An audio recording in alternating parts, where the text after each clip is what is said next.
In these screencasts, I'm going to go over some of the essential elements of Accounting 202. I'm going to start off with a review of Accounting 201 and just look at the accounting system, starting from the ground up with debits and credits. There are three types of accounts that us accountants use to classify things: assets, liabilities, and owner's equity.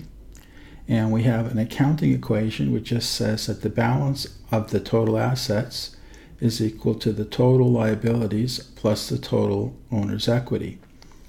When we account for something, we do so essentially by either increasing the balance in an account or decreasing the balance in an account. For debits, you might notice that an increase in an asset is a debit. A debit is used to show a decrease in a liability, and a debit is also used to show a decrease in owner's equity. Credits, on the other hand, are used to decrease an asset, increase a liability, or increase an owner's equity. Because of the fact that assets equals liabilities plus owner's equity, because of the fact that assets equals liabilities plus owner's equity, and that all transactions result in debits equal credits, we also then have that the total debits are equal to the total credits. Here's an example.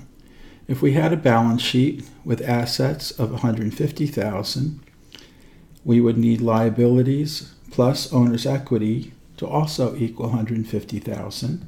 And fortunately they do. If you add up the $25,000 plus the $125,000, you'll find that's equal to the assets of $150,000. Notice, of course, that this is a debit balance, and these two over here are credit balances. So the debits equal the credits.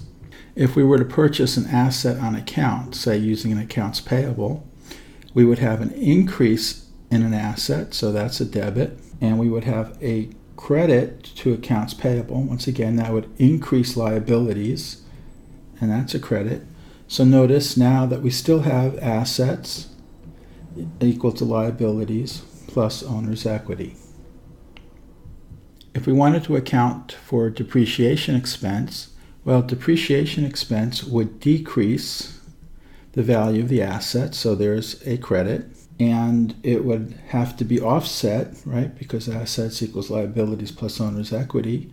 So if we had a decrease over here, we have to have a decrease somewhere over here, and the decrease would be to owner's equity because the depreciation expense. So notice it's a debit. Once again, debits equals credits, assets equals liabilities plus owner's equity. Here I'm asking you to look at three separate asset accounts and calculate the missing values. So I'll just highlight what those missing values are. Let's go over the first, and we'll call this one 1, 2, and 3. Let's go over number 1 in detail, and I'll let you do 2 and 3. First of all, notice that the total debits are equal to $160,000, and the total credits are equal to $107,000. This means that the total debits in the account exceeds the total credits in the account by $53,000. Therefore, the ending balance should be a debit of $53,000, and you could just put that in over there. How about 4, 2, and 3? Well, let's look at 2. The ending balance is $74,000, and what we don't know is this amount.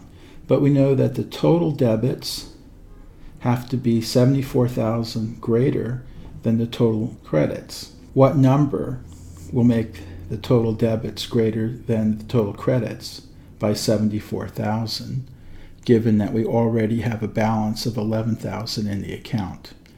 Now for number 3, we want to calculate what the credit is, and we would take the total debits, but we know the total debits have to equal the total credits plus the ending balance of $47,000.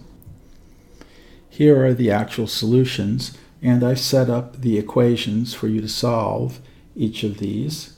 And the answers are here, here, and here.